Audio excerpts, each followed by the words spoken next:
번째는 굉장히 드물긴 하지만 최악의 경우에 이식된 지방이 괴사되거나 또는 염증이 발생하는 경우 그것을 완전히 제거하는 것이 굉장히 어렵습니다.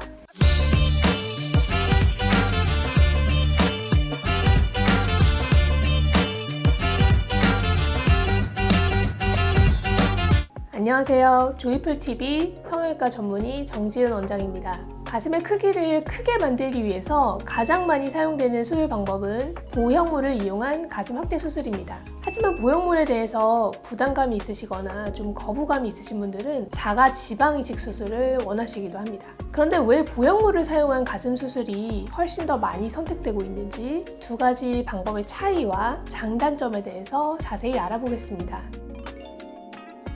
지방이식을 이용한 가슴 확대 수술부터 설명드리겠는데요. 지방이식은 본인의 지방을 채취하여서 원심 분리하여서 순수 지방을 분리하고 그것을 캐뉼라를 통해서 볼륨이 필요한 부분에 소량씩 조직의 사이사이에 이식해주는 수술입니다. 지방이식의 장점은 불필요한 곳이나 원치 않은 곳의 지방을 제거하는 효과도 함께 있기 때문에 일석이조라고 볼 수 있습니다.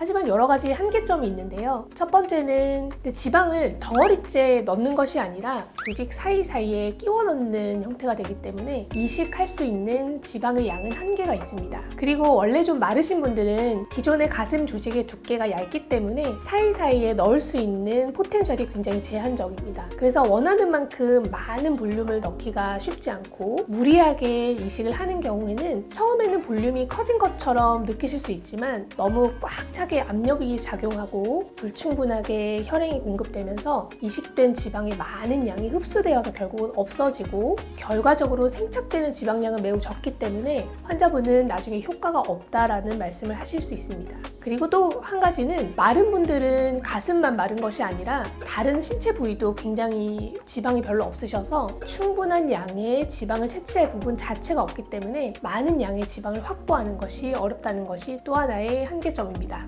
두 번째로는 가슴의 스케일 자체를 바꾸는 것이 좀 어렵습니다. 유두에서부터 밑선까지의 거리가 매우 짧은 경우에는 가슴이 많이 커지려면 베이스 영역 자체를 좀 확장시켜 주어야 하는데 그러기 위해서는 대흉근의 부착 부위를 조금 분리해 주는 등의 추가적인 작업이 필요합니다. 하지만 지방이식으로는 가슴의 영역 자체를 넓히는 것이 어렵고 지금 현재 가지고 있는 영역에서 약간 채우는 정도만 가능하기 때문에 드라마틱하게 커지는 결과를 얻기는 좀 어렵습니다. 세 번째는 굉장히 드물긴 하지만 최악의 경우에 이식된 지방이 괴사되거나 또는 염증이 발생하는 경우 그것을 완전히 제거하는 것이 굉장히 어렵습니다.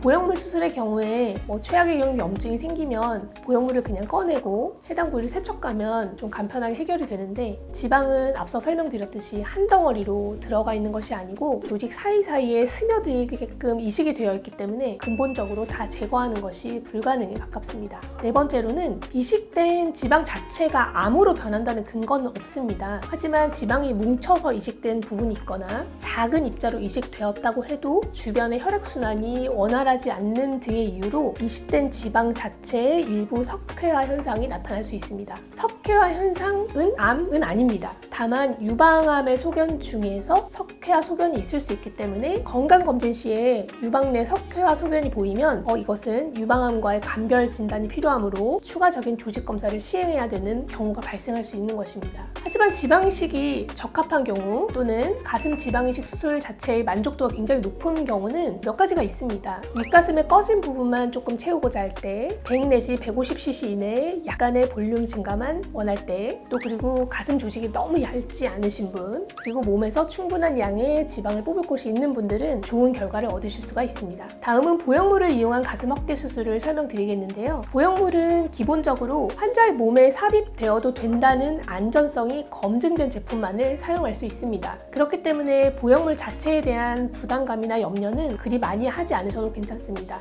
보형물 수술의 장점은 지방을 뽑을 곳이 없는 깡마르신 분에게도 수술이 가능하다는 점 그리고 가슴의 영역 자체가 원래 좁은 경우에도 영역 자체를 넓혀줄 수 있기 때문에 좀 드라마틱하게 크기 변화를 만들 수 있다는 점이 있고 그리고 만에 하나 염증이 있을 시에 보형물을 쉽게 제거해서 손쉽게 좀 해결할 수 있다는 있다는 부분이 장점입니다. 그렇다면 보형물을 이용한 가슴 확대 수술이 적합한 경우는 보형물의 크기는 사실 작은 것부터 큰 것까지 그리고 높이와 크기가 다양하게 있기 때문에 사실상 모든 케이스에서 적용이 가능하고 특히 가슴에 풍만한 볼륨감을 원하시는 경우, 지방을 뽑을 곳이 없이 많이 마르신 경우, 가슴 조직이 매우 얇으신 경우에는 보형물을 이용한 수술이 가장 효과적인 선택지가 되는 것입니다.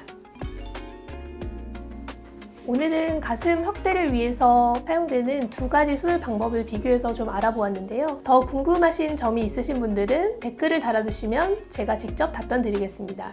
이상 조이풀TV 정지은 원장이었습니다. 감사합니다.